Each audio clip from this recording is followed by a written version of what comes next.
Hey everybody, welcome to a special edition of Free Range American. Got a longtime friend now. I mean, we met quite a few years ago, maybe 4 years ago, from some friends. Mr. Zoltan from Five Finger Death Punch. My man, welcome to Free Range American. How are you doing? How's Vegas? Pretty good. I mean, I'm outside, you know. I know some places are still cold, so don't hate, guys. You move there on your own. So, but in Vegas, we have 100 degrees. So I'm in a pool usually, and, you know. Yeah, San Antonio is just now starting to heat up. It's like May 1st, you go from occasional rain and like decent weather, and then bam, it's right to humidity and 95 degrees every day. Yeah, same here, but, you know, I'm not complaining. This is great. I know. Every day I can jump in my pool and it's all good, and I'm thinking about the people up north. Like we were just saying, you know, this is the first time in a while, you know, not traveling has been nice, and like you just, granted, you know, it sucks because of the whole situation that we're in, but not traveling is weird to. Yeah, I mean, look. Exactly. I mean, like, you know, of course, it's in some way it's a tragedy for many people, but, you know, but in some selfish way, I can look at it this way, you know, that this is the first time for me, at least, you know, it's 15 years of solid, you know, recording, touring, right? 200 days on the road every year, you know, and for me, going to Hawaii and hanging in a hammock, it doesn't really work. You know, it's 15 minutes when I'm like, okay, I got to do something. I got to work, right? So, you know what I mean? And right now, I'm kind of, you know, sitting in the pool, and the first time without guilt. You know what I mean? Because somebody's out there working harder. That's always like, oh, I gotta get to it. But this time, nobody else really, you know, working. So it's kind of like a psychological sort of, you know what I mean, break on it. Like, you know what? I can actually just chill for a second.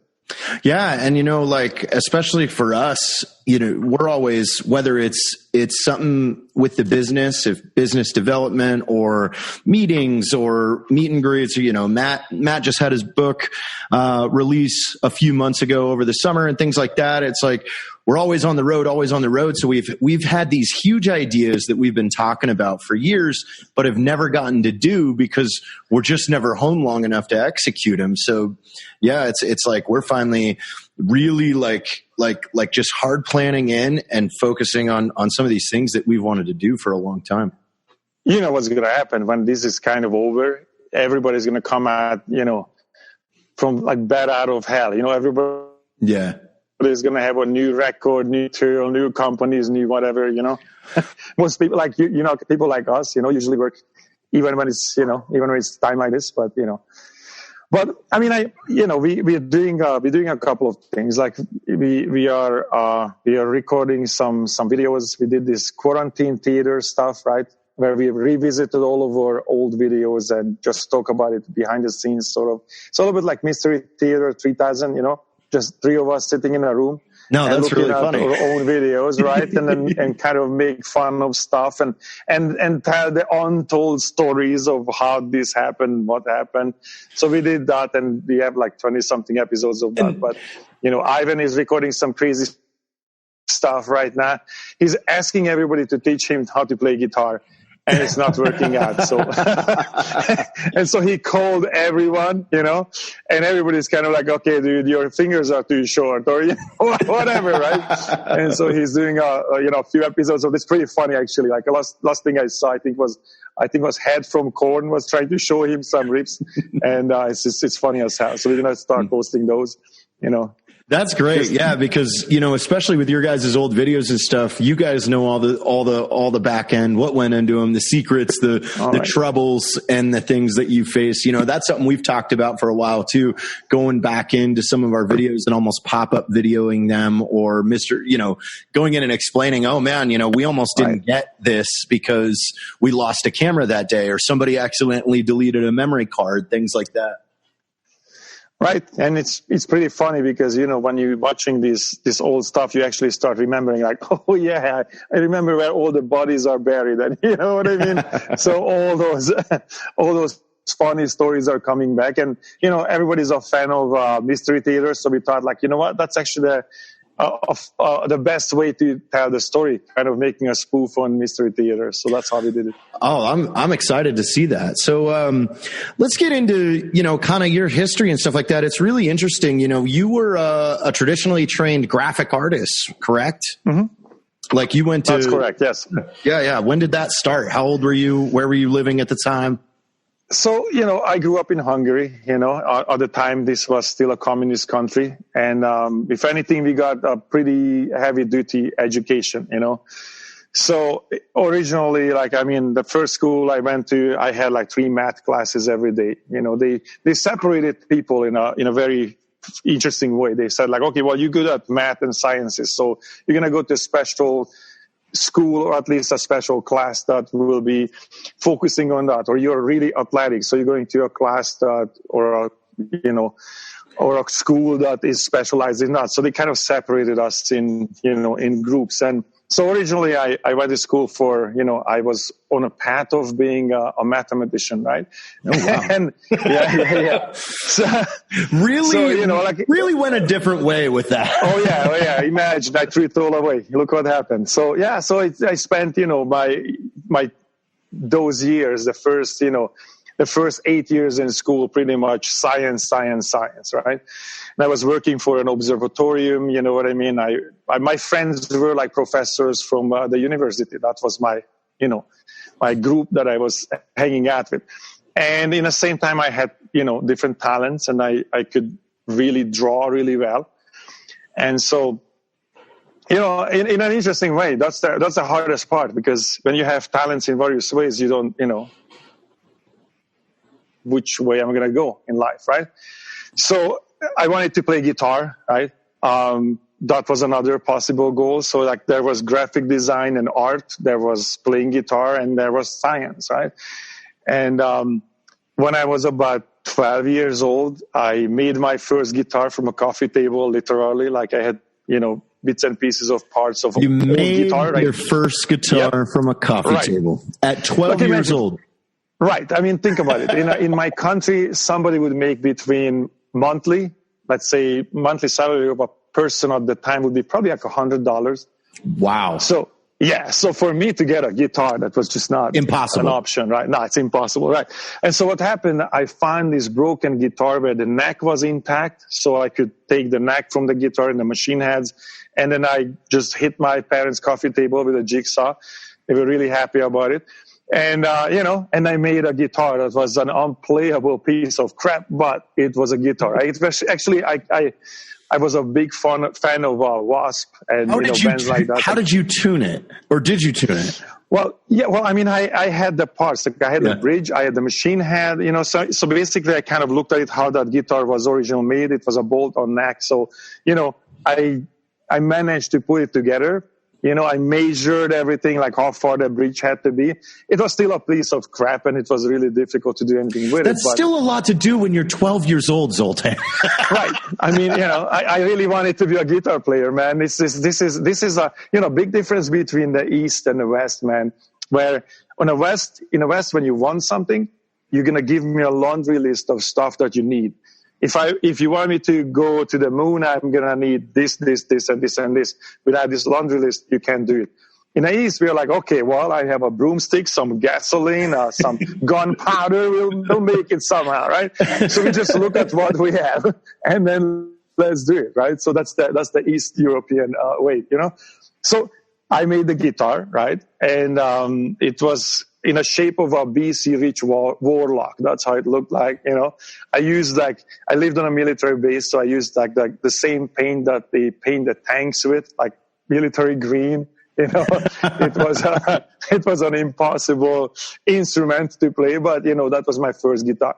So there I was, guitar, graphic design and science. And then when I went to high school, I had a big fallout with my, I went to a specific high school that was also giving me a degree in microelectronics. So technically I have a degree in, I can design amplifiers and whatever, right?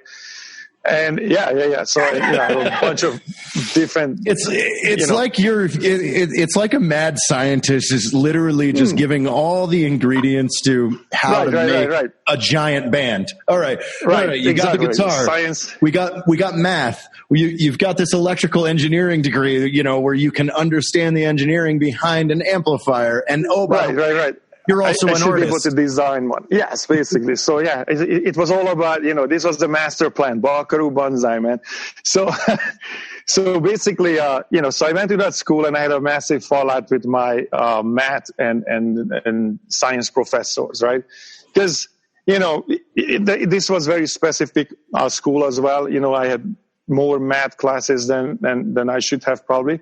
But, I have a different understanding of math and theoretical math. And I would get into arguments with my professors about, pillars of ideas that they consider as sacred, and infinity. You can make fun of infinity pretty simply, actually, because, right, the mathematical equivalent of infinity is that doesn't matter what kind of number you're going to give me, I can add one, right? So technically, infinitely, you can add one. So mathematically, the numbers are infinite, right?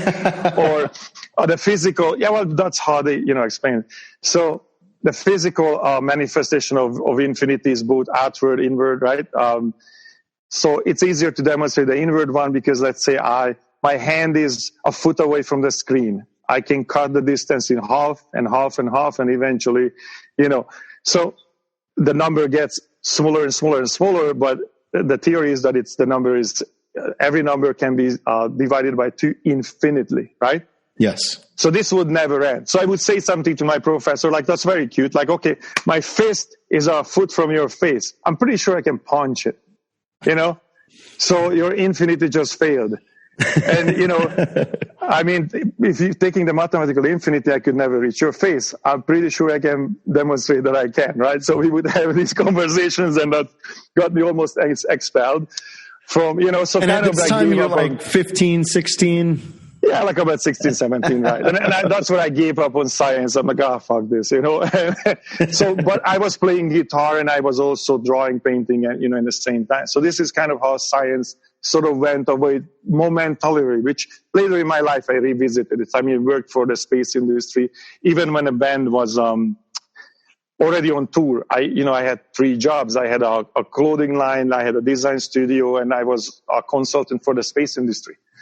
So, it came back eventually to me, but that's how I kind of left science. And then instead of going to the university that I was going to go to be a scientist, to be a physician, I ended up going to art school.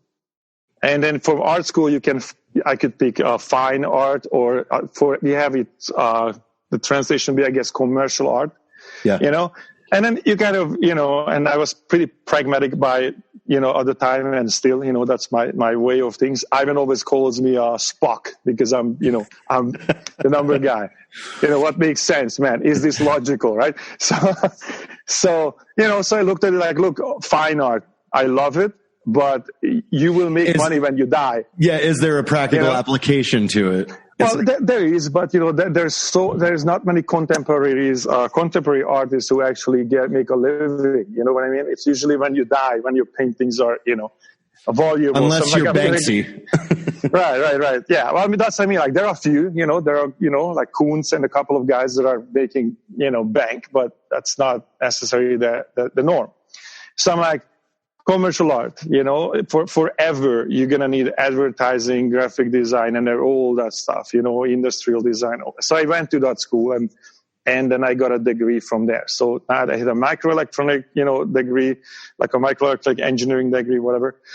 And I got an art, like an art degree basically. And there were different faculties there. But, it was an interesting school because literally, I had a class in, the title, if I translate it would be mass control through visual design, I guess. Propaganda. Right? Well, I learned from the best, man. These, the communists were great at propaganda, what I mean? So it's like they beat it into me.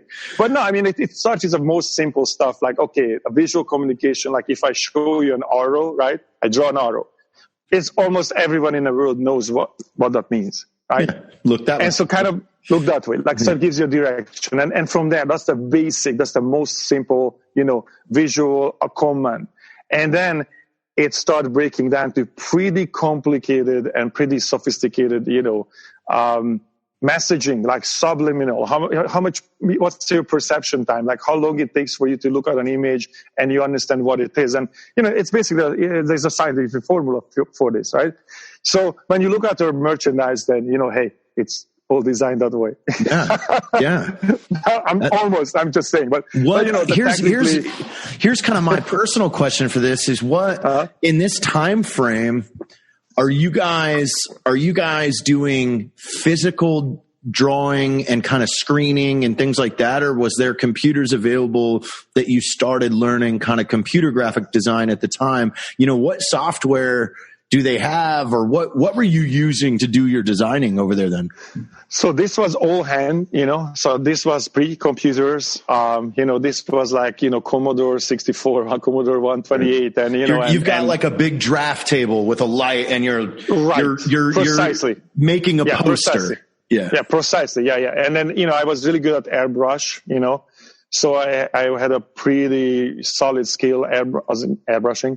I can paint, airbrush, and all that stuff. And calligraphy, like literally, I had to write with calligraphy pens and and flat brushes. So I had to do that. Did you ever make yourself a font or a typeface?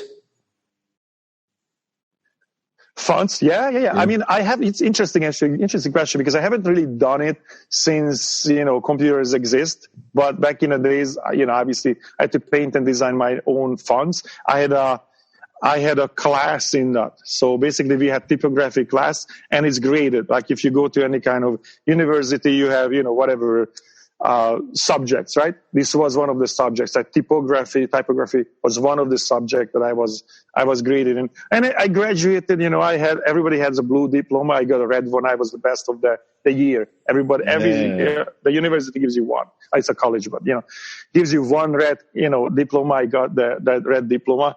It was sort of due to this was a time when socialism, communism sort of collapsed, and you could start to have your own private sector open, so you could start to have your own company. And I was still in school, and I already opened the design studio, and I was murdering it. So my professors were like, how am I going to grade you? You have the job I wish to have. I mean, my design studio, while I was school, my design studio was one of the biggest design studios in the country.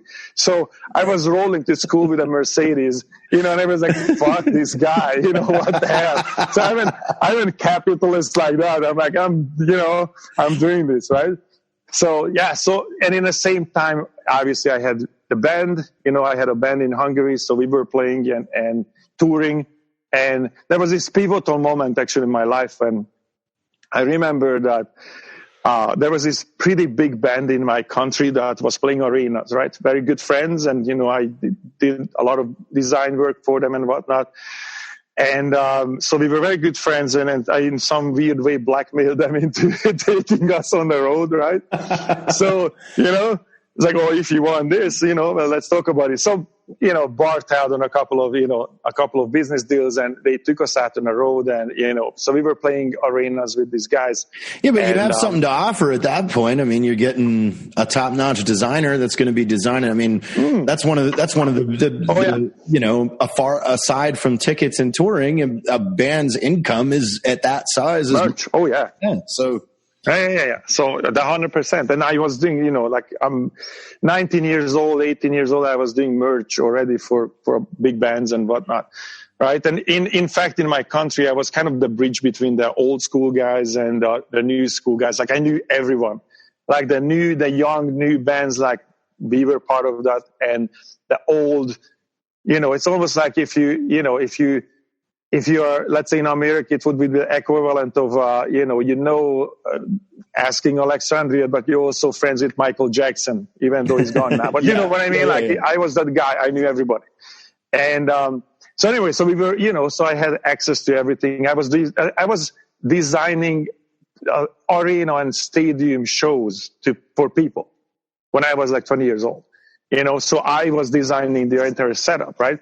And my band at the time it was a solo band. Obviously, we were just, starting out. And by then I had a real guitar. This wasn't a coffee table guitar anymore, right? But, I was designing these massive... By the way, I do have one of the guitars that you designed hanging up in my bar. It's the Front Towards the Enemy guitar. So nice. I do have one of your designs nice, in the house. That's a simple design, but, we'll address that with a new guitar. So... so I was doing that. I was doing graphic design, designing people's merchandise, you know what I mean? Their stage shows. Literally, I designed some stadium shows, what's on stage, what happens. And in the meantime, I had this studio, graphic design studio that was killing it, right? Yeah. So, this is the first couple of years of capitalism or, let me private ask sector, you, Let me ask you this. At that time, did you have American or British influence at all? Like was somebody like Iron Maiden an influence? 100%, yeah. Because when I think of that time frame with somebody that really took art and design to a next level, I think Iron Maiden. Oh yeah, 100%, right.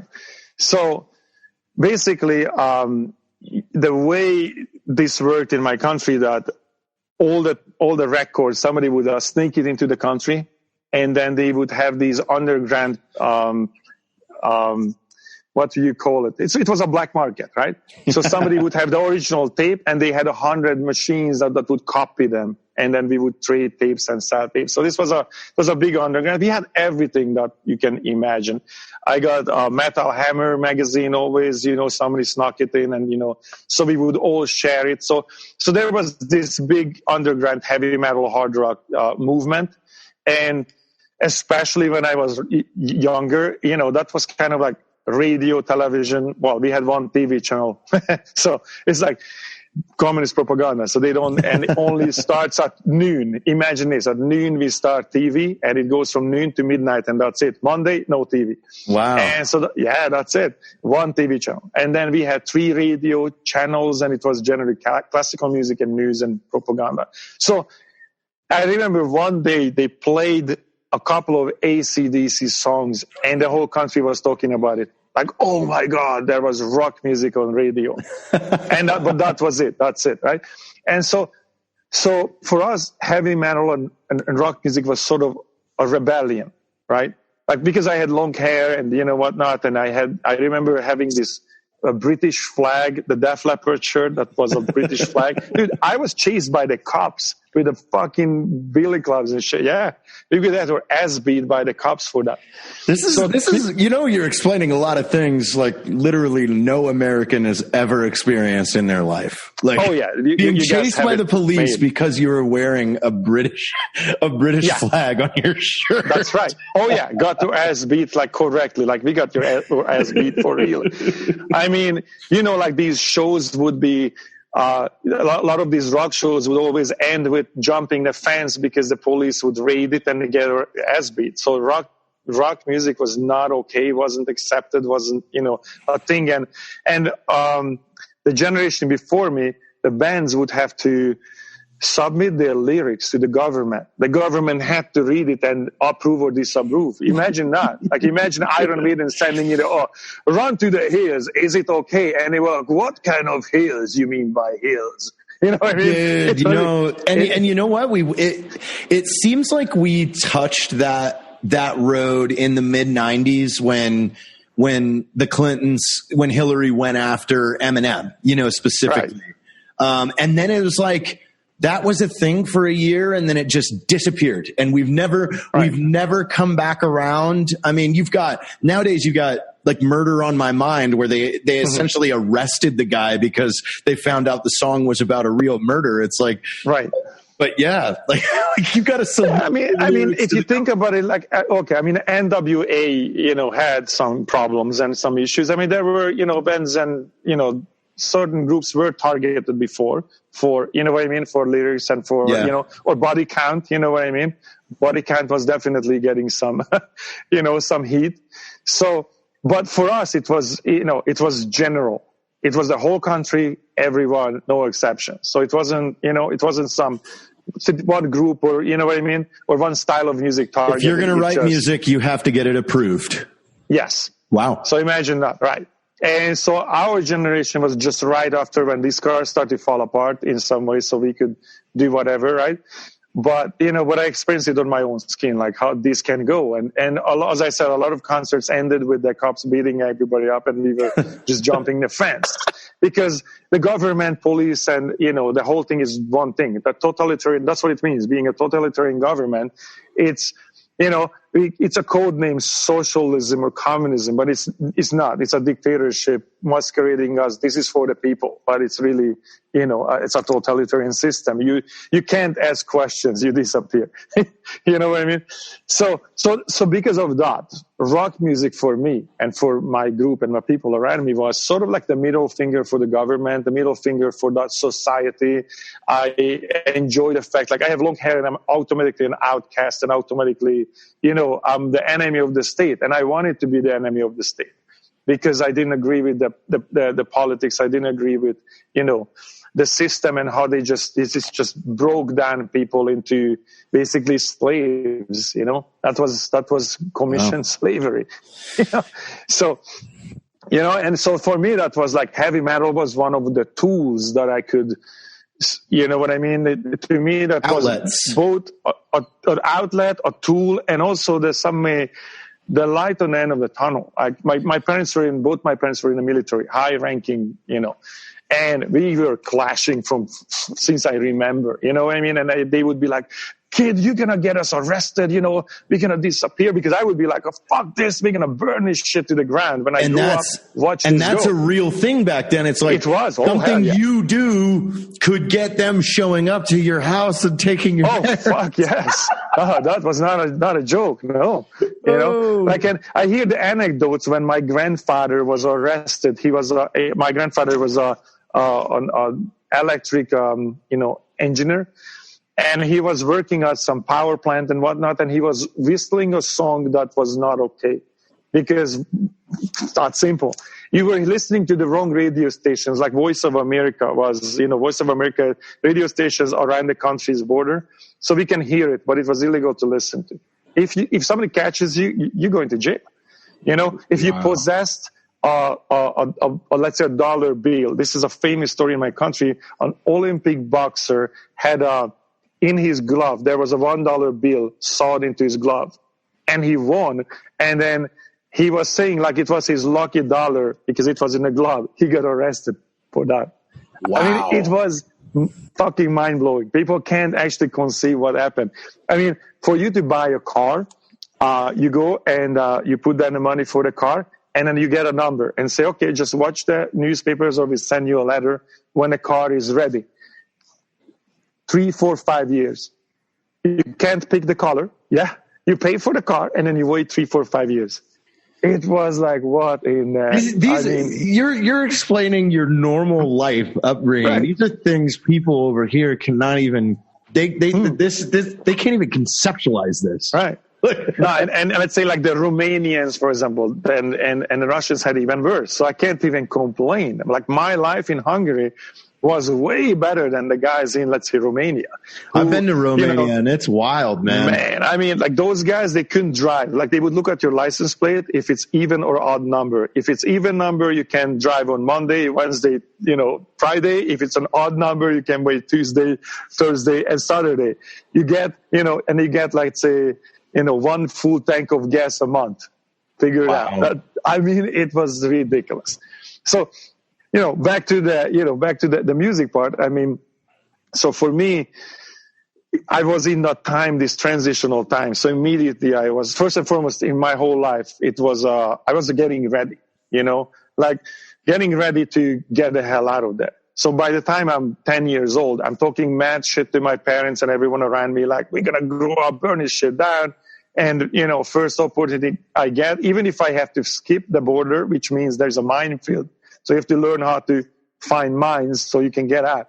So, you know what I mean? So that was a plan. And thank God I didn't have to do that, but there were people who did, right? So, or think about the German Wall. I mean, you know how many people get killed there? Holy shit, to try to skip that? I mean, it was insane.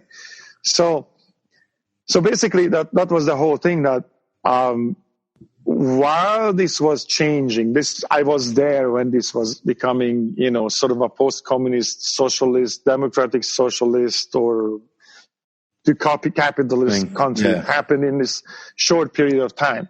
And I immediately capitalized on it. That's why I started my company, the design studio. So that's sort of, give me a pretty good life. Like I had money beyond most people, or most people combined, and then I had the band, that we were touring. I didn't have to submit lyrics to the government anymore.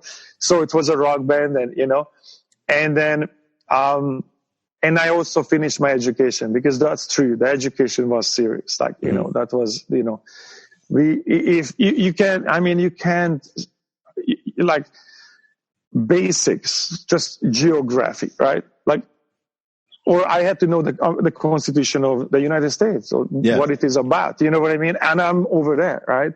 Or I probably forgot more about socialism, communism that you will ever learn here, because I lived it and they were beating it into us. Everything, what it is, where it came from. We had to not just live it, but study that, right? So, so education was hardcore, and you would have to pick an African country, what's the capital, right? Like pick Togo, and what's the capital? It's Ouagadougou, right? I mean, you would have to do that. You would have to know the most insane things. Like, okay, tell me the North African countries from, let's say, west to east. And just you have to go massive amounts of memorization, Morocco, pretty much.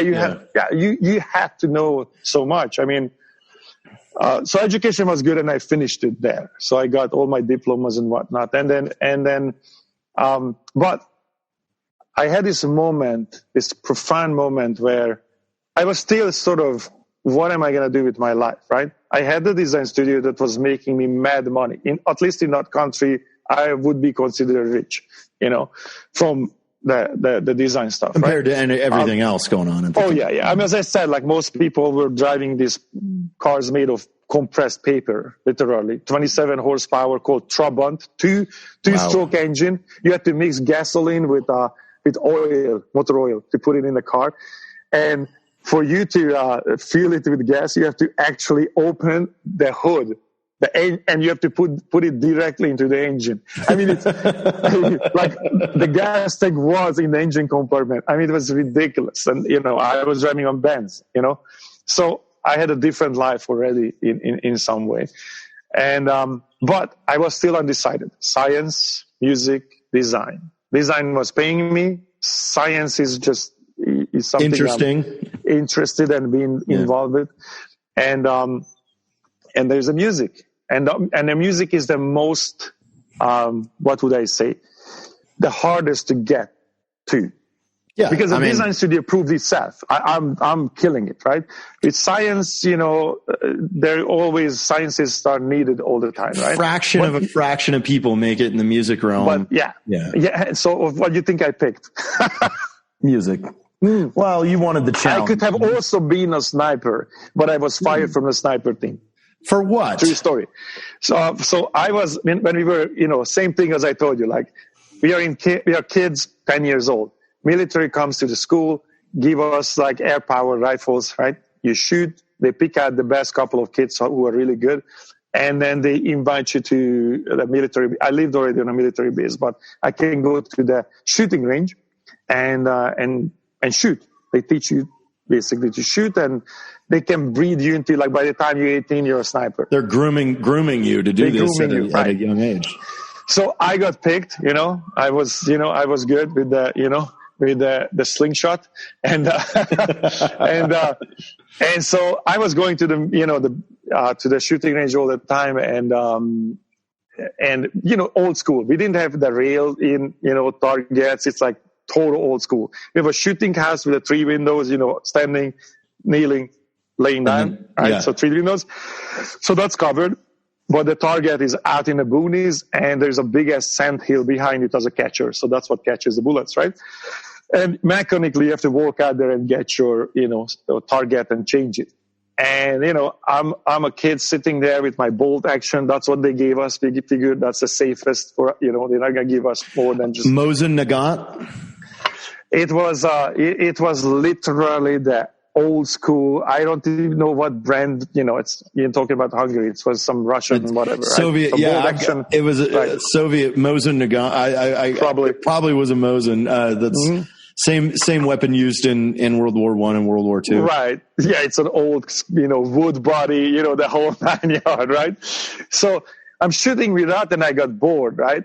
And my target is shoot to shit. Like there's nothing already. So sometimes I would fire over to somebody else's and I got yelled at, right? Because I shoot over to the different lane. Because, when we shoot with iron sight, no scope. Mm-hmm. Yeah. But I do have a standing scope so I can see what I did. So otherwise you're not really a shooter, right? It's easy to put a laser dot on something, or, So now this was old school, like iron sight, and then I can look into my scope and see what I did, and I would shoot over to other people's, targets and just see what I did. So they would yell at me. But, so one day I'm like, oh, look, birds. So, 10 years old kid, what? Oh yeah, boom. So I shot a bird. And, there's a captain running down. He has a little, almost like a swim master, sitting up on a thing so he can oversee the whole lane. They armed and they tell you, if you turn with your gun more than 45 degrees, they will shoot you. That's the rule.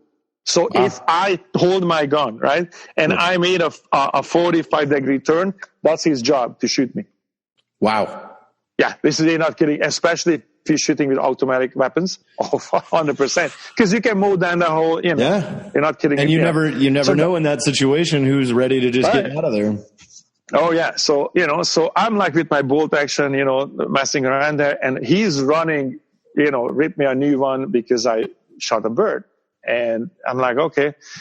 And so a couple of weeks later, right, same situation. I'm bored. I have nothing to shoot. I have a hole this big on my target. I'm like, it's, but I have to wait for everyone else to, cease fire and change it.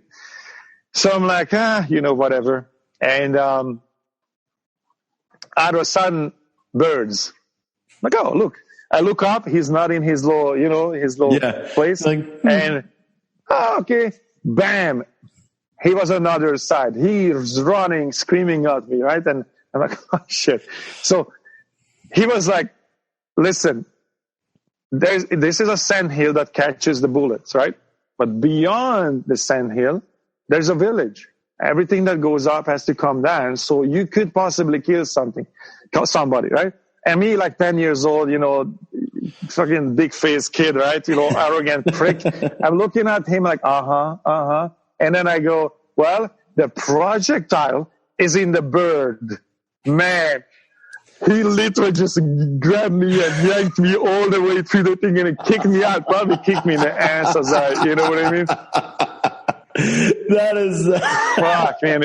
So that was the end of my, long range assassination career. How ended you there. That's kicked out of the Hungary military. Yep. That's it. I was 10 years old and my assassin career ended. It's like, you good, but you're an idiot. You have to get out of here.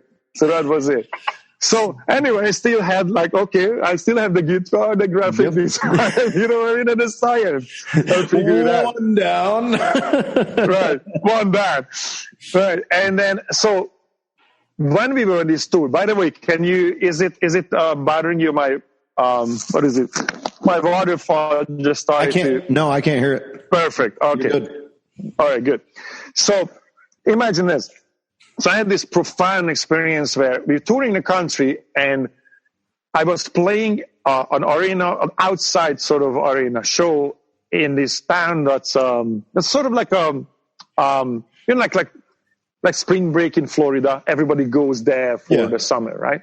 And so there's a specific, it's called, I don't even remember the name, but it's just we have a lake, a big lake in the country, and everybody goes there for summer. So imagine, on a winter population of 50,000, in a summer population over 1 million. Wow. Yeah, so it just blows up, and it's a big party time. And we had a double show there. So we played 2 shows, and this was the end of the summer. And in Europe, it's a little bit different. In America, it's not a known thing, but Europe, this is how it works. summer start on June 1st, right? And between June 1st and August 31st, school's out. Yeah. Right. And everybody goes on vacation. So generally that's the idea. Like people just make enough money so they can take off the summer. That's a general. You get in your car, put a tent on a roof, and you drive down to the seashore. That's how everybody does. That's what everybody's camping. So this is a normal European sort of way of living. Everybody's waiting for the summer.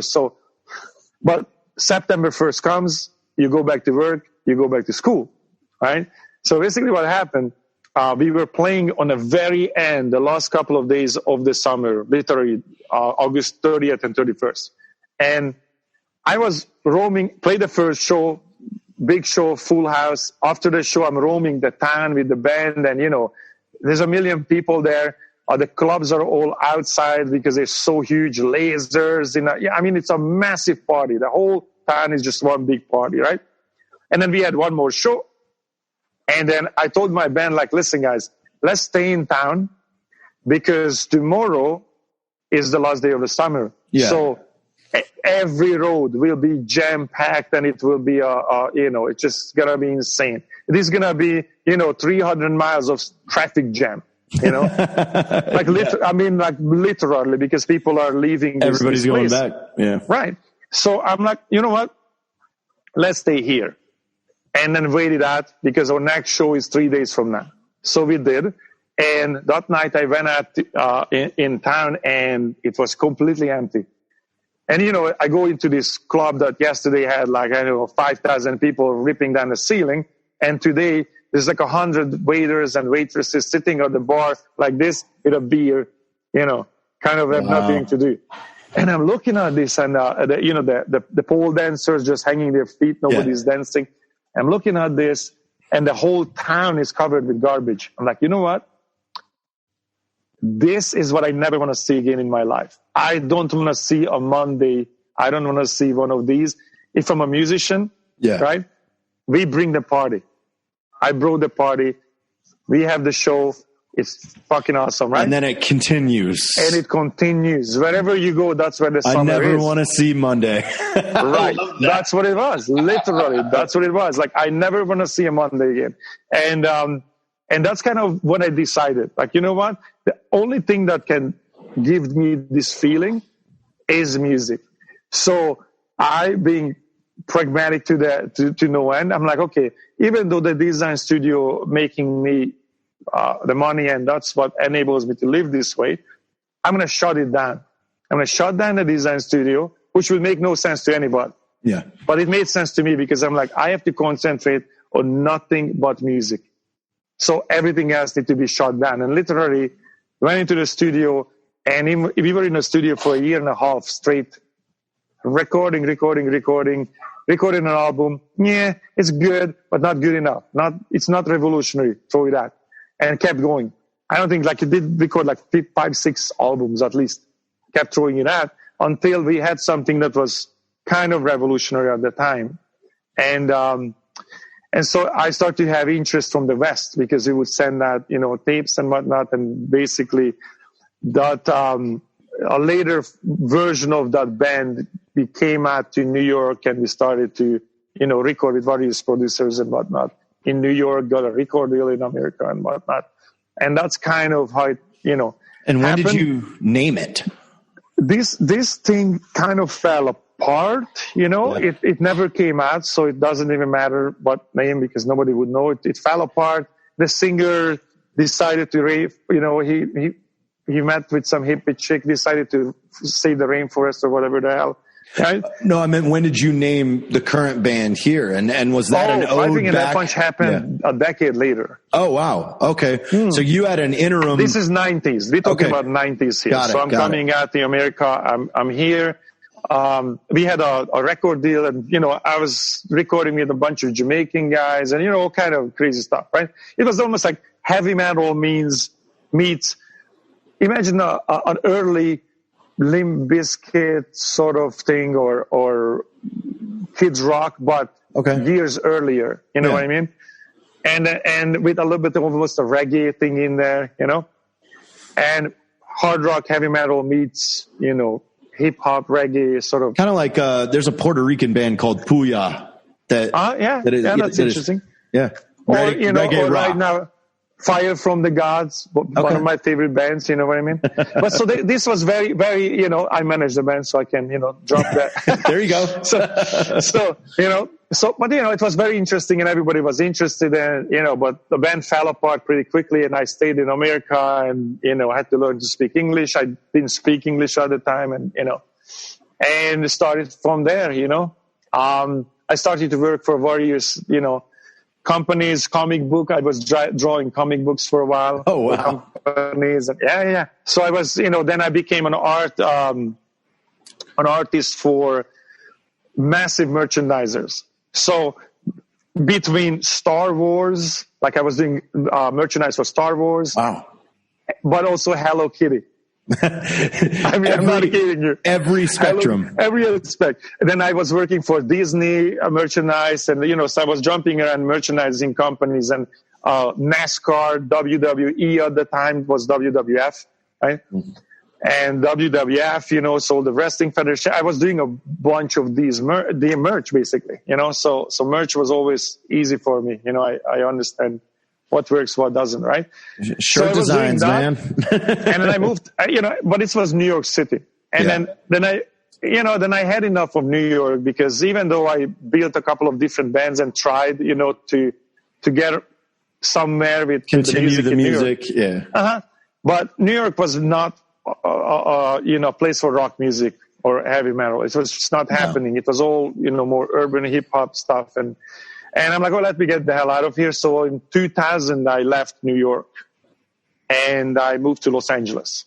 Okay. So basically from 2000 on, I was in Los Angeles, and, same thing, building bands. And in that time, interesting that the graphic design was, supporting me, right? Yeah. So almost like the band, the music was like almost like a drug habit, Well, you have to buy your equipment, it's just you went from New York to LA to do what so many people have done, to chase a dream, but you weren't right. You had a skill that kept you away from waiting tables and things like that. So it was like, the talent pool out there is so much wider because so many artists flock to LA that now you're able to start picking and finding more talented people and more open for the genre I'm in, right? Yeah. Like hard rock, heavy metal. It was closer, Los Angeles was more open to that, MTV was peaking really at this time around 2000, 2001, 2002. Like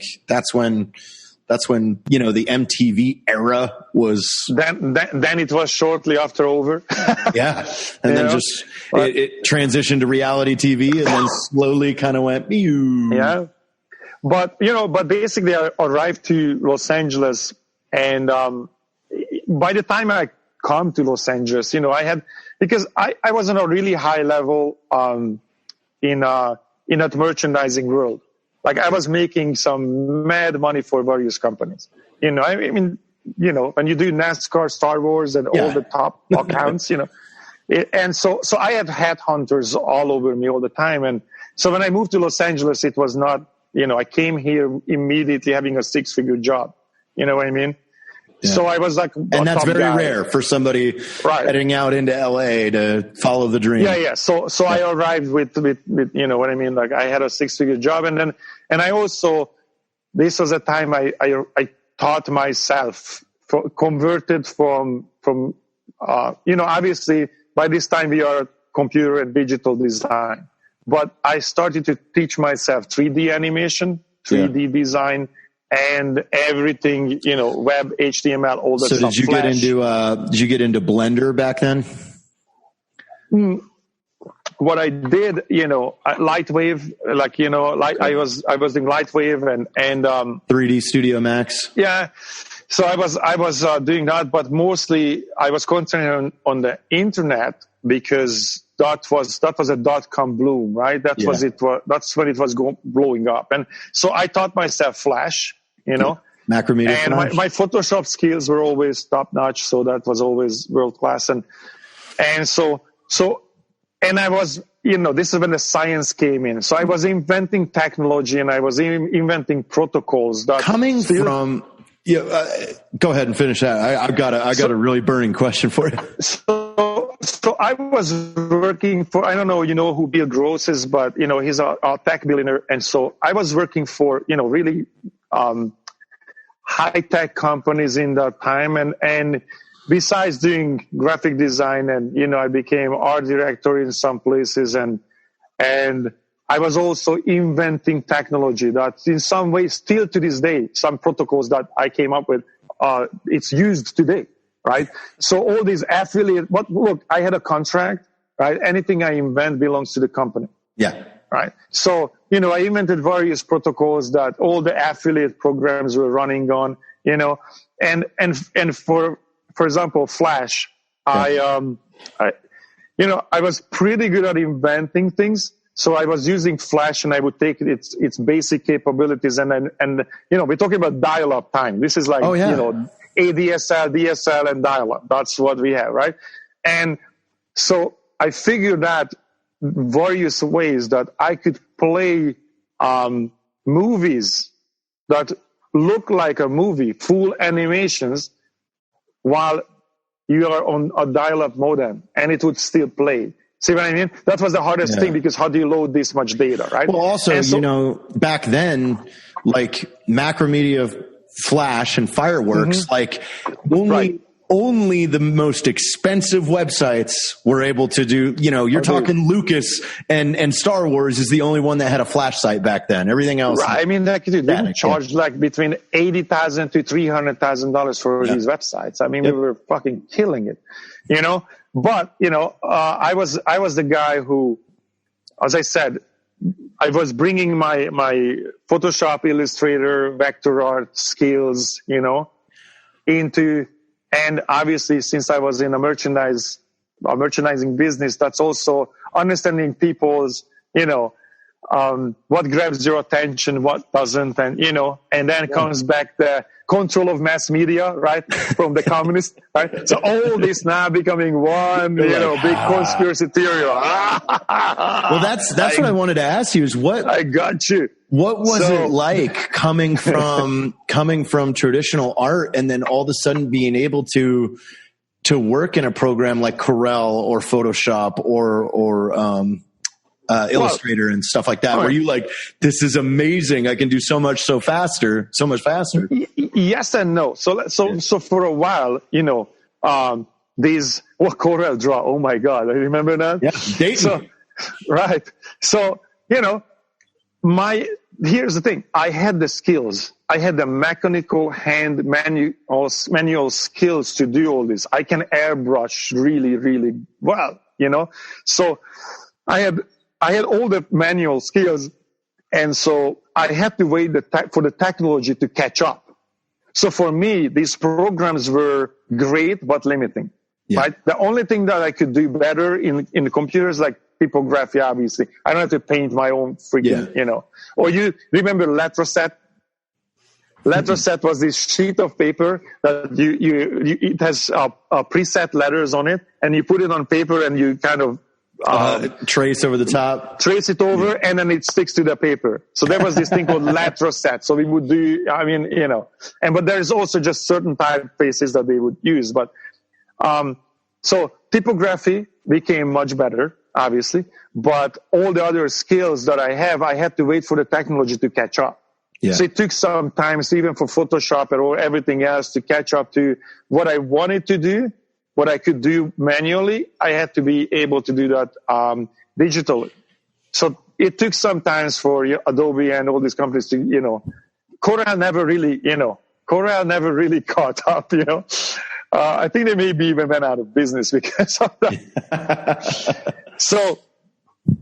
But what happened, in a second I noticed that everything is moving online. I figured like all these traditional skills that I have will be the thing of a past soon.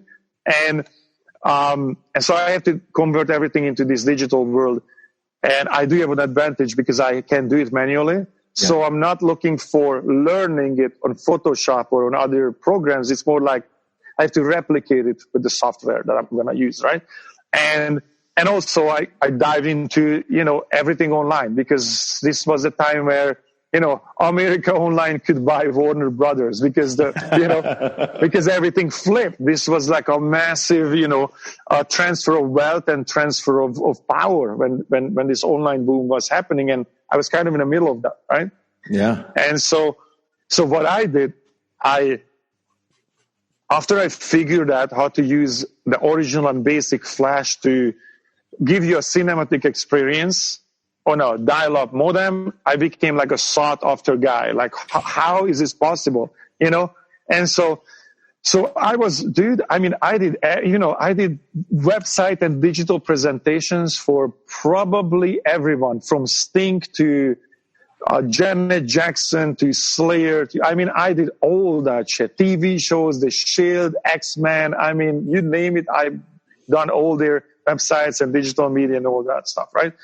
So and I was an independent art director. So that means like various art studios, when they were bidding for a job, they would call me like, hey, can you work for us on this project, right? Because I didn't want to put my head in the headlock. I always wanted to, I'm my own man. Good spot to be in, man. Right. So that's what I was doing. And eventually what happened, and while this is happening, I'm making money. I'm pouring all of this money into bands and trying, and so I got to the point where this Flash, cinematic Flash skills, and I could also script in Flash, came handy, because the private space industry was developing this time, right? Yeah. And so this one, when the X Prize started, so X Prize was basically the Ansari X Prize, the Ansari family, who's they're billionaires. They have like these massive technology companies, and I think they invented voice over IP, and that was wow. So they sold their company for $1 billion plus, whatever. So this billionaire family was really interested in space and technology, and they owned a bunch of different companies, and they put up $10 million for a prize, which became the Ansari X Prize, that if any privately built spaceship goes to space, within twice in 2 weeks, right? So go up and land, then they get $10 million. Wow. Right?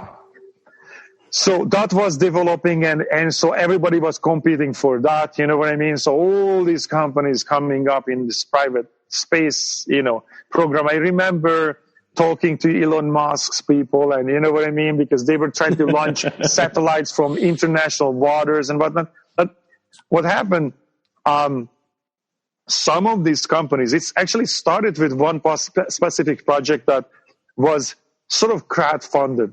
They wanted to create a solar sail, right? So it's a satellite. Well, it's actually not a satellite. It's a traveler. It's a spacecraft that would open this giant solar sail, and and basically the solar wind,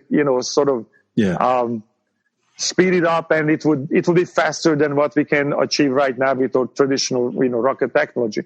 And so they were building this, sending a message to outer space, anybody finds it. And so they wanted to crowdsource this, right? And when you're trying to crowdsource something that, this can't be technological drawings. This has to look good, right? Yeah. So they you came needed to a good Hollywood. Presentation. Right. So they came to Hollywood, and they were snooping around, like, who's the guy who can make this happen, right? And so that's how they found me. So they were like, okay, well, find the studio, one of the studios, and they reached out to me. Point is, like, I was tasked to do this project. So I had to do the whole 3D design and, and a flash animation that you can see it online, even with a dial-up modem. You can see how it works and opens and flies through space, all that shit. Once I did that, it just spread in the space industry. So from here on, everybody that was calling me was space industry. So imagine when I go to the bank, right? And I literally cash a check coming from these all kind of different companies. And the memo says, for the design of the lunar landing module. And I'm standing there like this with my dreadlocks, and, and the bank teller is like, looking like, what on earth? What is this? Right? So basically, and it's a true story. That actually happened. That is wild, man. Yeah. So, oh man, I have stories. But, I got embedded in the space industry. So that before the band blew up, even when the band was touring, I still had a consulting job in the space industry. This shit happened. I'm sitting in a back lounge, right? On the phone. Yeah. I'm on the phone with the International Space Station. I'm not kidding. I'm not fucking kidding. So literally, this is Anusha Ansari became an astronaut, and I was working for the Ansari Space Alliance, Ansari Space companies, and I was working on flying cars and all kind of crazy shit, right? And so she's on a space station, and I'm on the phone, and the band is throwing bananas and hanging from the chandelier, right? Like it's crazy shit. And I like, guys, shut the fuck up. I have 14 minutes before the space station is out of range and I can't, the conversation has to end. I can't hear myself. Everybody looks at me like, what? You're like, what now? But I've got to imagine that at the same time all this is going on, you're building the best band website that's ever existed at the time. Like, it's this was already Fifing in that point. So we were on touring, and the funny thing about this that I built so many of these things, and I never had the time to build anything for us. You. Like literally, like you know what I mean? It's like almost like the architect's own house is a mess, right? Yeah. So it just never had the time to. So but I did emerge. I gotta ask, when did you guys write "The Bleeding"? Because for me, that was the first song I had ever stumbled upon with you guys. Okay, so this is 2005. So wow. 2000. So basically, imagine this: 2003, 4, 5. I was working for the space industry and building Fifing in that punch, right? Yeah, and so. I wrote a bunch of songs, 2005, and then I found Jeremy. Jeremy was the first member, so to speak, right? So I wrote a whole record, and I had a very specific idea of what I wanted, what kind of music I felt that was missing, from the spectrum. And one of the igniters of this was actually when Killswitch Engage came out, right? I'm like, oh yes, finally! I love Killswitch Engage. I loved End of Heartache, right? Yeah, it's about that time, and I finally. And you know what? Actually, when Papa Roach put out Suffocation, right?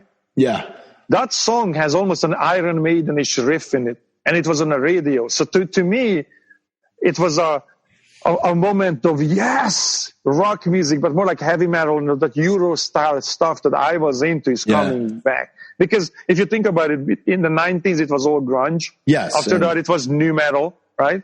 And around I was kind of like, well, the music and then I punk was peaking. Yes, Green Day and all those guys. Green Day, Blink-182, Newfound Glory. Yeah. That was 2003. It was it was Van's Warped Tour at that point. Of whoever. Yeah, and that stuff is not my speed. You know what I mean? So for me, I was almost like musically deprived and depressed in some ways. So I would be listening to like European bands like In Flames and bands like that were still, Europe still carried the torch. But for me, I'm like, I felt like whatever I'm doing musically, it's going to be an underground thing because America, or at least at the time, was not interested, Yeah.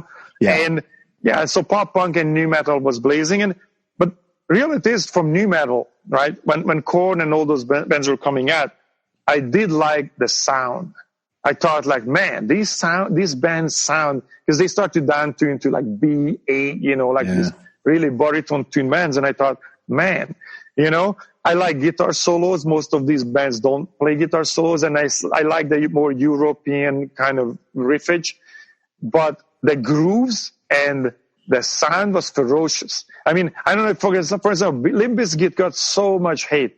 If you saw that band live, they were crushing, man, Back then, I mean, they came from what, a small town in Florida? Yeah. But the thing is, like, beside it was one of the biggest bands in the world.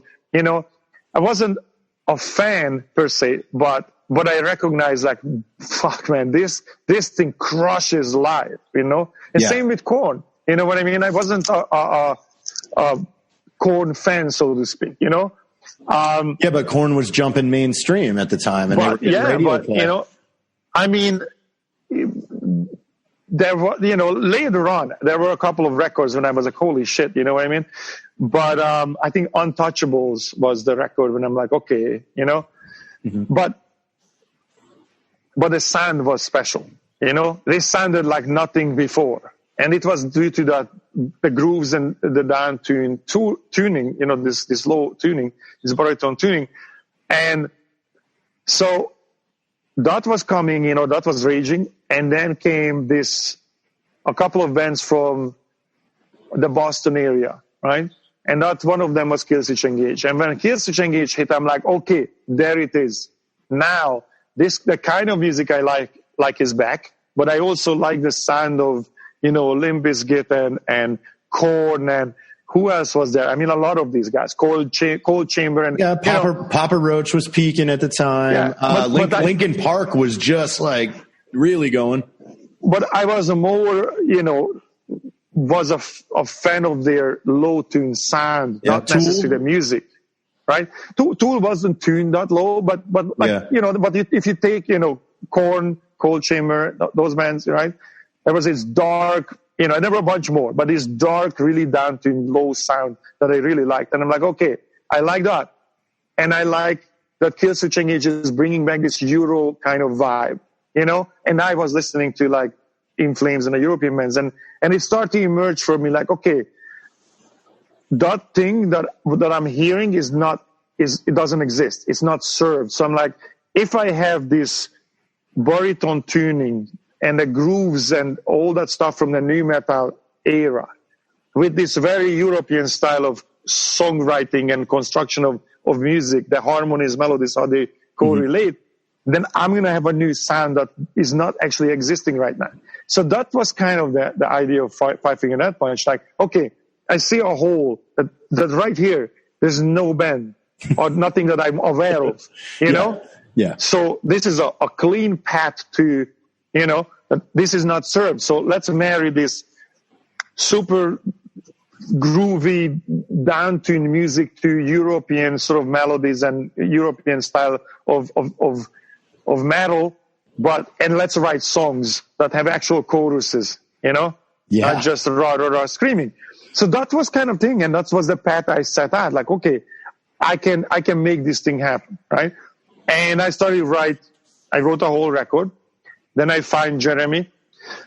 We went to the studio together, and the songs that I wrote, we figured out the drums, recorded those, and then I sent a couple of tunes to Ivan, who I was aware of Ivan from his band Motograder, Okay. And I thought like they were great performers.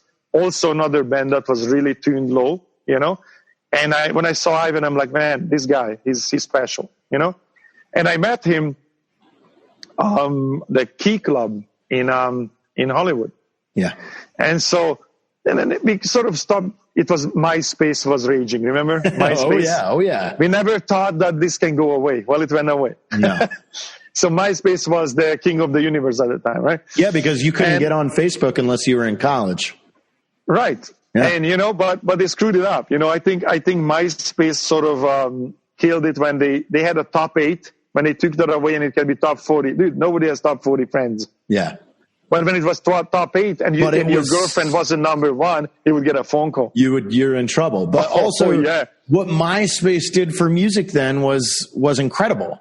Because that's kind of what it shifted to towards the end. That's where we started. Yeah. That's how Five Finger Death Punch was discovered. So imagine this. I keep contact with Ivan through MySpace, sending him songs, and then eventually he comes to Hollywood. Also funny story. I bought him a plane ticket to come to, I lived in Hollywood, come to Hollywood, and let's see if this would work. It took me 3 months to get him. Because he was like, I don't know. I hate the music industry.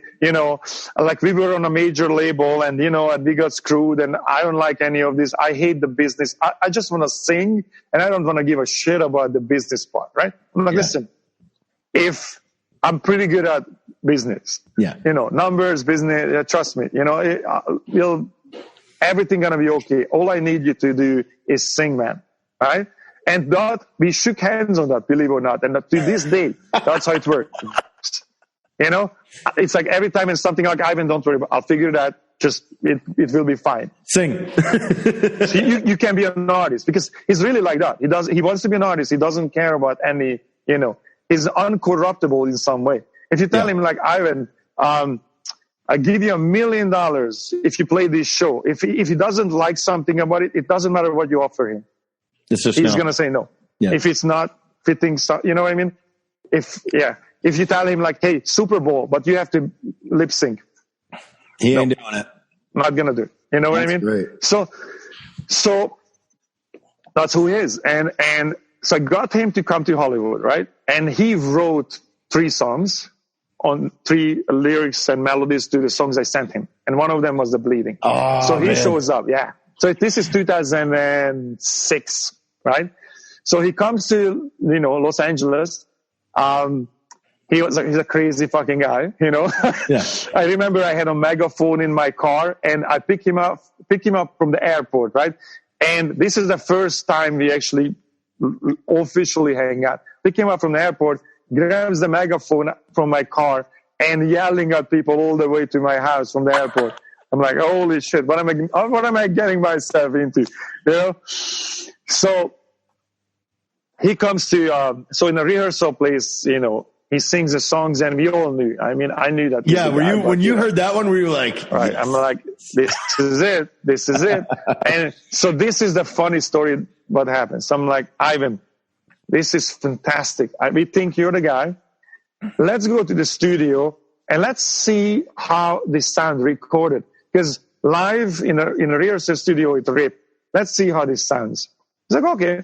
So we go to the studio, recorded The Bleeding.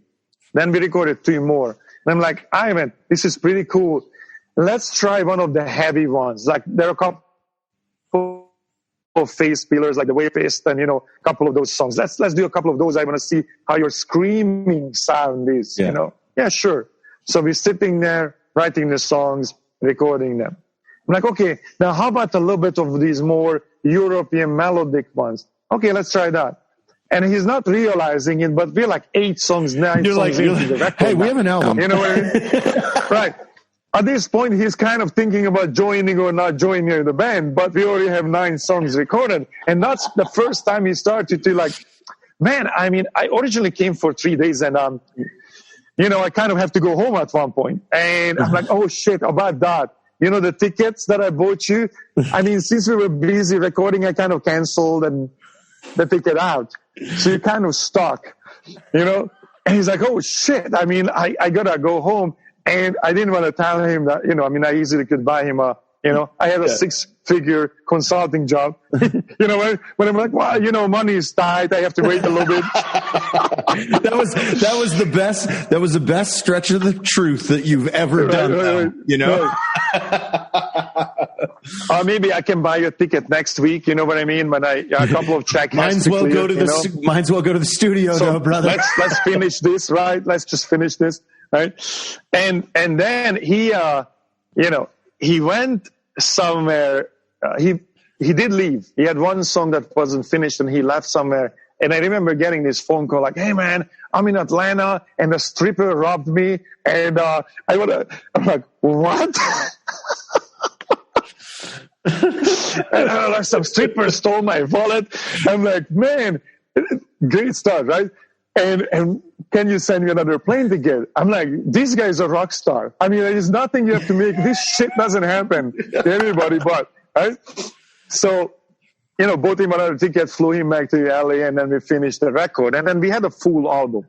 So imagine this. So The Way of the Fist, that is almost platinum. It's a gold record, almost platinum, was done in my living room with my little bathrobe and underwear and, the mug of coffee and, and that's where it was recorded. We went to the studio for drums, like we recorded drums and the vocals to the studio, everything else. So people out there, you can do this at home. That's Absolutely. A homemade album. That is awesome. So So we have the album, and then we uploaded a couple of songs to MySpace. And then MySpace, right? And then it took off. I mean, this was beating like the download. How many downloads we had it was a number one, the first Breathing was number one, and the other three songs were in the number 10 packet. But everybody else, from you name it, major label, huge bands, were also in the top 10. So, people said, who the fuck is this band that we never heard of with this weird ass name, Five Finger Death Punch, number one? Who the hell, right? And this is how people start to reach out and you start to get interested in the band because, we were killing it on MySpace. So, and even the band name, when we came up with that, I remember the first person I told was Rita, Dimebag Darrell's widow, right? Yeah. And so I ran into her at House of Blues. I think they were going to a Dimmu Borgir or an Opeth show or something. And she was there. And she's like, hey man, how you doing? What you up to? And I'm like, well, I just formed a new band and, I got a singer from Autogrator and, and we getting this together. It's pretty solid. It sounds nothing like that's out there, but it's a combination of, the heavy, low tune, new metalish tone with some European stuff, real singing, and, it's good. So what's the name? I'm like, Five Finger Death Punch. And she goes, why? There was this pause of like confusion of, but why?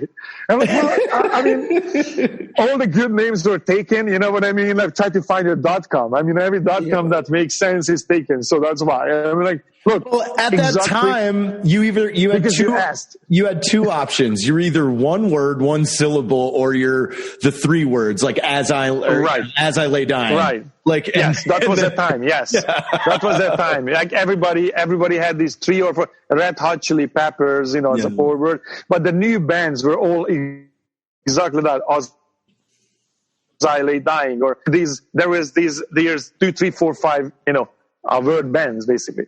Yeah.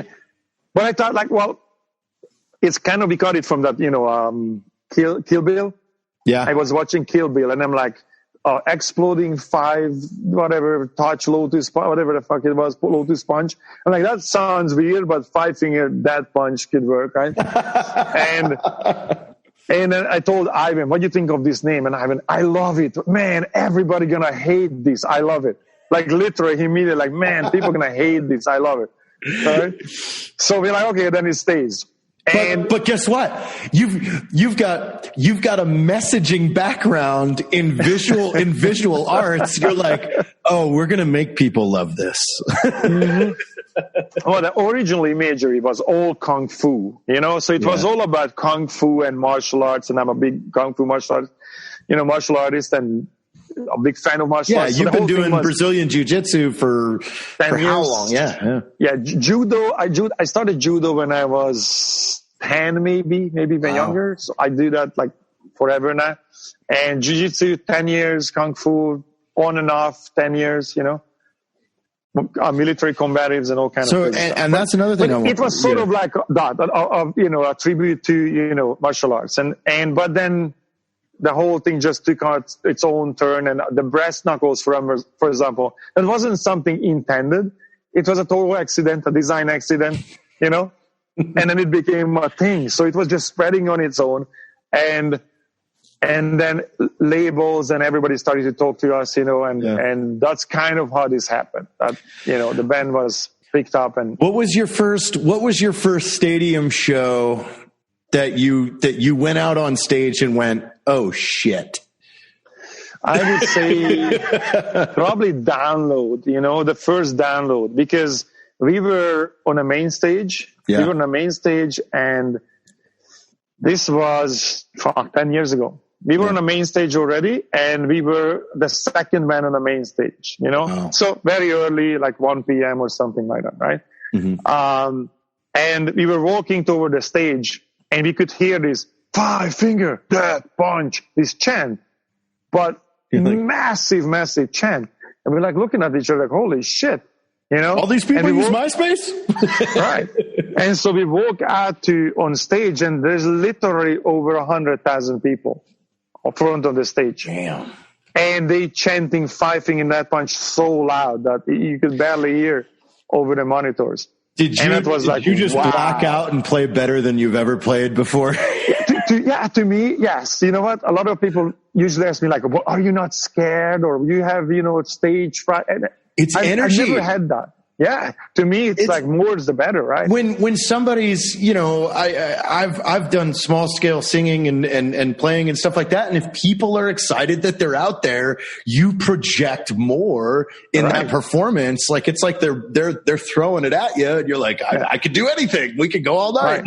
Right. Exactly. To me, when my peers, when other bands are standing on the side of the stage, or there is a big crowd, I play harder because I was with you at Welcome to Rockville like 3 years ago, and that was that crowd was massive because Ozzy was there, Avenged Sevenfold, and like that. Yeah, you guys, there was easily 100,000 there. It's just like, man, that's got to be that first one though. When you walked out, you're like, that was like, but and my pragmatic side, my Spock, Ivan always calling me, he's Captain Kirk, I'm Spock, right? It's like, Ivan, this is illogical, So, my pragmatic side is like, look, the song goes exactly the same way, the same notes, the same rhythm, if it's 100,000 people or nobody, or if it's you're on top of a skyscraper or wherever you are, it's the same thing. It's the idea of like, walk the plank. If you have to walk a plank, you can easily do it. Put it on the top of the skyscraper. You do it then. Yeah. So that's the idea that you should, because it's the same plank.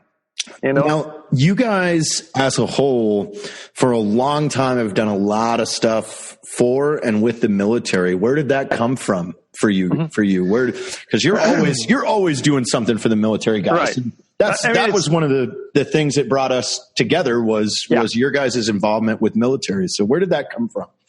So that started right away. First record already had like That Before Dishonor and a lot of songs that were themed around the military, And I was born and grew up on a military base. As I said, my parents were both in the military. So I literally everybody I knew was in the military in my first 14 years, And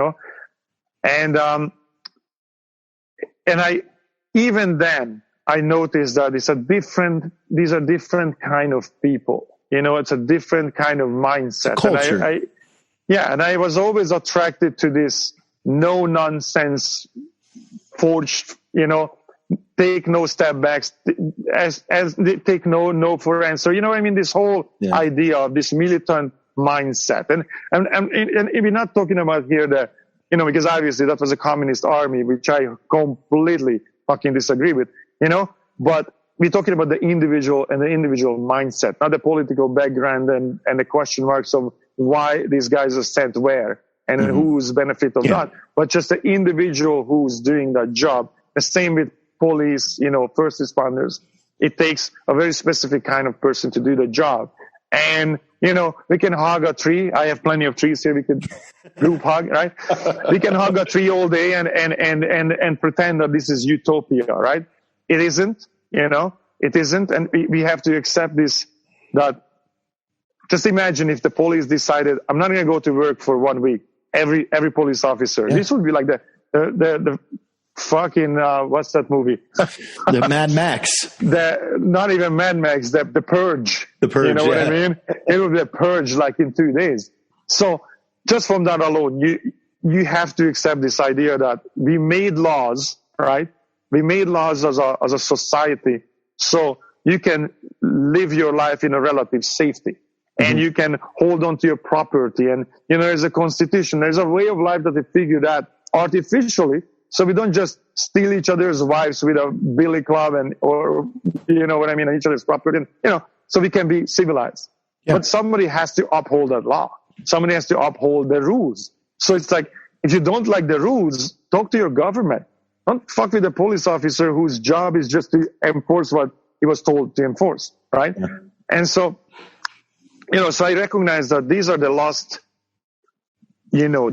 warriors, the lost lions of man that still go out there and risk their life and do their job. And so So I always respected the mindset. I respected the man and the woman, the individual who has the balls to put on that uniform and risk their lives. And, and you bet your ass that it's never like, let me join the military so I can go and, protect a company's personal interest. Nobody signs up like that. You know what I mean? Yeah.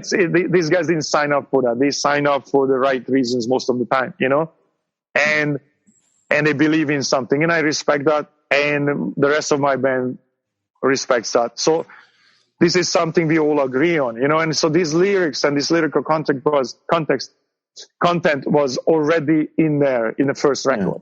Yeah. And so it wasn't how would I say this?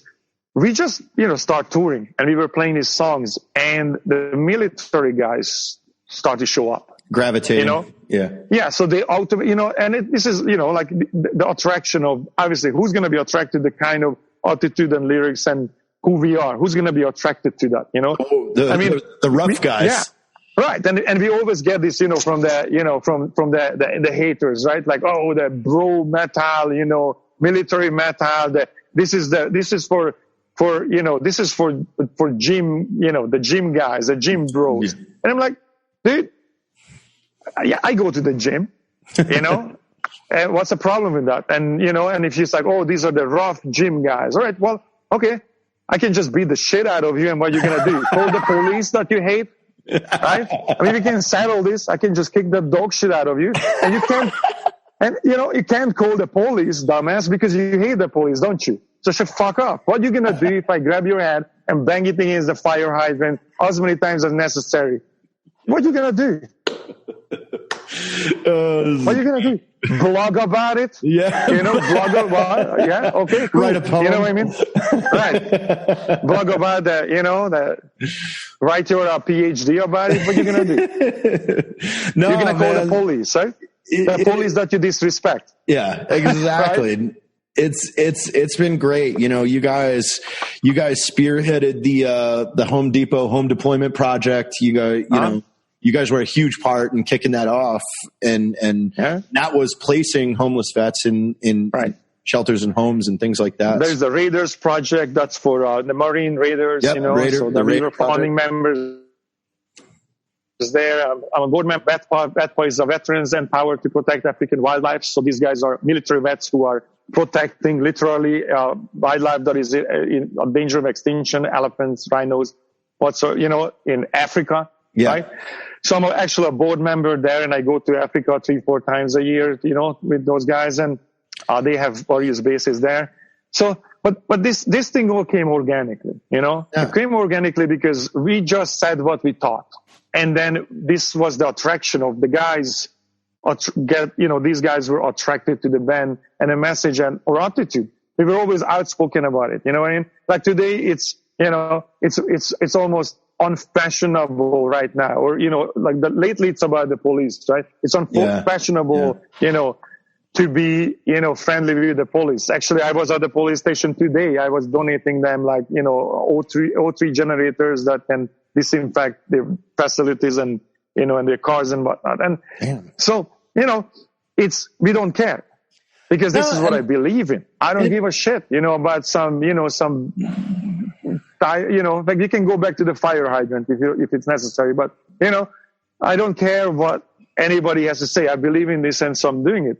But this all came organic from the first record on, more and more. And when we were playing certain songs, I could see that guys are saluting in audience. So this developed to the point where the USO started to invite us because we became probably the most popular band for military members, right?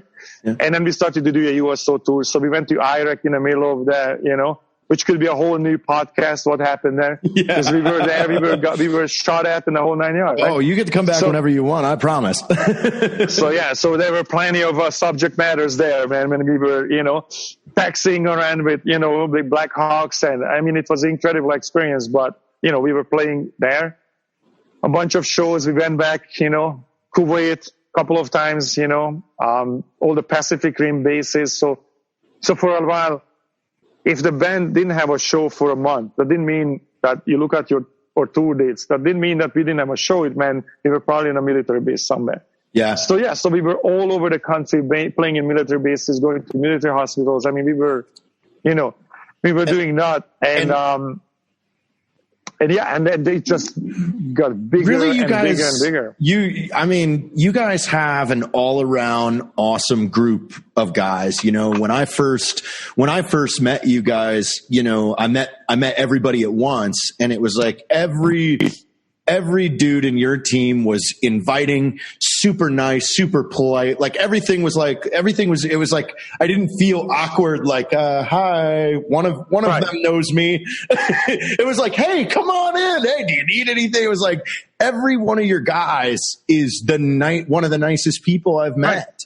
Like, I mean, but that's kind of what happens. You know what I mean? Because there's nothing to prove. You know what I mean? Yeah. Like, for example, I'll give you an example. We were in Europe in the middle of that whole terrorist attack, Bataclan, all that stuff. So we were in Europe on a tour. And so when that happened, all the bands went home, right? Yeah. Almost every band went home. And we were on tour. And so I put together a meeting with the crew, right? And the band, and the question was like, okay, guys, well, we are 5 Finger Death Punch. We can't go home, but still, whoever wants to go home, this is your opportunity. If you're scared, we were actually targeted. So we were on the target of ISIS, list. We were number 6, which is pretty shitty that didn't make top 5, but okay. After all this work, So basically, I put together a meeting, and my whole crew is there, and everybody's like, okay, everybody in this crew was either former police officer, former military, or a martial artist. We're not going home. And I'm talking about everybody. So that's our crew. That's why. Because that's awesome. Everybody's, even my video guy that holds the camera is a high-level Muay Thai fighter, 15 years of fighting. You know what I mean? Yeah. So it's like a sound engineer, police officer. You know what I mean? Your head of security. Yes. Head of security. He was the hand-to-hand combat instructor for the Army for 22 years, right? Yep. The other guy because we have 3 security guys, right? The other security guy is a police officer, right? And the third one is the last remaining Kung Fu Grandmaster, Wing Chun Kung Fu Grandmaster. So this is our crew. This is the worst band to fuck with. It's like the absolute worst band to fuck with. Oh, And then our audience is worse. Meaning every single show, okay, anybody military people. Yeah, it's like anybody who served, put up because we do this. Anybody who served or still serving, put up your hand. 70% of the audience. Okay, firefighters, police officers, first responders, put up your hand. At least 1,000 people. I'm like, this is the mosh pit you don't want to be in. Nope. Nope. Don't come around. This is the crowd you don't want to mess with, right? That bro metal for the gym guys. Okay, get into your mosh pit. Let's see what happens. Let's talk shit from there. Oh, that's great. And you know what, man? I'm so excited that us over here we're kicking off the 5 Finger Death Punch coffee again. It did. Yes. It was great when we did it a couple years ago, and now we're bringing it back. People like it. So, we're glad to have you back as a partner. I mean, it's the best name for it. The Black Rifle. Like, look, Black Rifle. I'm prepared. I'm drinking coffee. I got my Black Rifle. Why would you be in a backyard without your, This is actually really nice. I'm battle optimized, super light, It's Love Black it. Rifle coffee. And a coffee mug. You're going to appreciate that. You know what I mean? That's awesome. Hey, this has been great, man. These stories are awesome. And again, we got to have you back to hear about just the USO trip, because that sounds super interesting. Man. I mean, we got at one point, I'm going to have to do, some kind of a movie. The shit that happened in 13 years on the road. Oh, yeah. It's incredible stuff that, people just would not believe. Incredible stuff. Well, hey, stay safe out there. And hey, where can everybody find you at personally on Instagram and stuff like that? Okay, so let's do the plugs. All right. Yeah. Thank God I don't have to do the hair plugs. I just do this guy. I have, So Obviously, Zoltan Bathory throughout all the platforms. So you're going to find me on Facebook, Instagram, even TikTok, whatever, you know. I'm looking at that. It's pretty goofy, but, you know, a lot of people are on it. So when I'm unplugging Christmas trees around the world, I put it on TikTok, you know. Actually, I did that. Like my Christmas tree unplugging tour. The first one I unplugged was on Heathrow Airport. I literally needed to use the charger, so I unplugged the phone. The cops were running like, what the fuck? Like, I need 2 minutes, guys. Just let me. Oh, so I've ever seen some unplugging Christmas trees around the world just for fun. Anyway, so I put that on TikTok. So TikTok and Instagram, Facebook, Twitter, Zoltan Bathory. Obviously, the band has Five Finger Death Punch and 5FDP. And then on YouTube, we have this series that every Monday, Wednesday, and Friday we upload a new, you know, episode for the quarantine theater. That, awesome. You know, awesome. Yeah. So we are working it, you know. All right, go and check it out. Even in quarantine, man. Even in quarantine. Well, thank you, Zoltan. We appreciate it, and we will see you again soon, ladies and gentlemen. This is Free Range American.